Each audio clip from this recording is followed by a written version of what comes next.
खाने पीने की चीजों की महंगाई रोकने के लिए जमाखोरी को जिम्मेदार ठहराने वाली सरकार आज राज्यों के साथ बैठक कर रही है और केंद्रीय खाद्य और आपूर्ति मंत्री रामविलास पासवान ने इस बैठक में जमाखोरों को राष्ट्रद्रोही करार दिया है।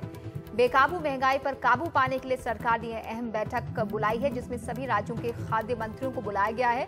इनमें पासवान ने जमाखोर बिचौलियों को अपने निशाने पर लिया। इस बैठक में वित्त मंत्री अरुण जेटली भी मौजूद हैं और उन्होंने बिचौलियों को बढ़ती महंगाई के लिए जिम्मेदार ठहराया।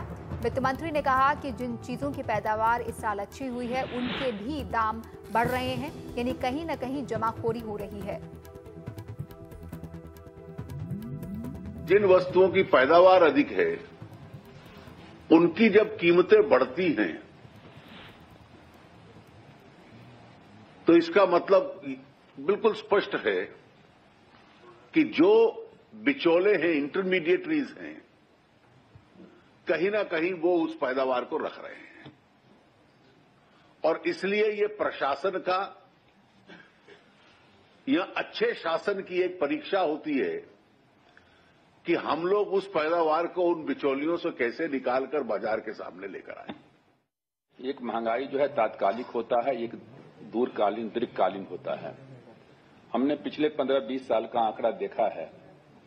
हर साल जो है ये सब्जी और ये जो फल वगैरह का मामला होता है, प्याज का मामला होता है, आलू का मामला होता है, हर साल इसके कीमत में वृद्धि हो जाती है और ये 3-4 महीने तक जो है रहता है, फिर अक्टूबर नवंबर में आने के बाद हो जाता है खत्म। उसका सबसे बड़ा कारण है कि लोगों को लगता है कि ऑफ सीजन है और इसमें जितना होर्डिंग कर सको होर्डिंग कर लो।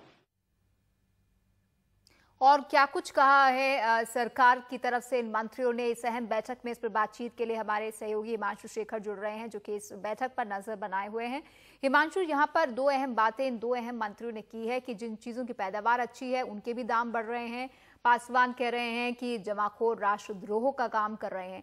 ऐसे में क्या सरकार के तर्कश में और कोई तीर है? उन्होंने आलू प्याज को एसेंशियल सर्विसेज में डाल दिया, उसके बाद सरकार और क्या कर सकती है? देखिए, सरकार के पास विकल्प कम है, क्योंकि अगर ज़मीन पर कालाबाजारी हो रही है, अगर बिचौलिए खेल खेल रहे हैं तो उनके खिलाफ कार्रवाई करने का अधिकार कानून में राज्य सरकारों को दिया गया है।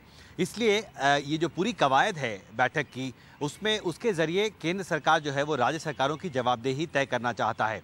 क्योंकि आपको याद होगा, पिछले महीने 17 जून को वित्त मंत्री अरुण जेटली ने एक महत्वपूर्ण बैठक की थी वरिष्ठ मंत्रियों के साथ और उसके बाद कई दिशा निर्देश वित्त मंत्री ने जारी किए थे। उसमें सबसे पहला दिशा निर्देश यही था कि राज्य सरकारें अपने स्तर पर कालाबाजारियों पर नकेल कसने के लिए कार्रवाई करें। लेकिन जो 2 हफ्ते में जो ट्रैक रिकॉर्ड रहा है राज्य सरकारों का, ऐसा लगता है कि उतनी सतर्कता नहीं दिख रही है ज़मीन पर राज्य सरकारों की तरफ से जितनी दिखनी चाहिए थी। और यही वजह है कि प्याज की कीमतें जो दूसरे तीसरे हफ्ते में काफ़ी ऊपर गई थी पिछले महीने, और उसके बाद जब केंद्र सरकार की तरफ से दिशा निर्देश आया था 2-3 दिन ऐसा लगा कि प्याज जो है वो फिर से सस्ता हो रहा है। लेकिन एक बार फिर अपवर्ड ट्रेंड दिख रहा है, प्याज की कीमतें एक बार फिर से बढ़ रही है, जो बहुत साफ संकेत है कि ज़मीन पर कार्रवाई नहीं हो रही है। और जो समस्या का जड़ है वो कालाबाजारी है, बिचौलिए हैं जो मुनाफा कमाने की कोशिश कर रहे हैं।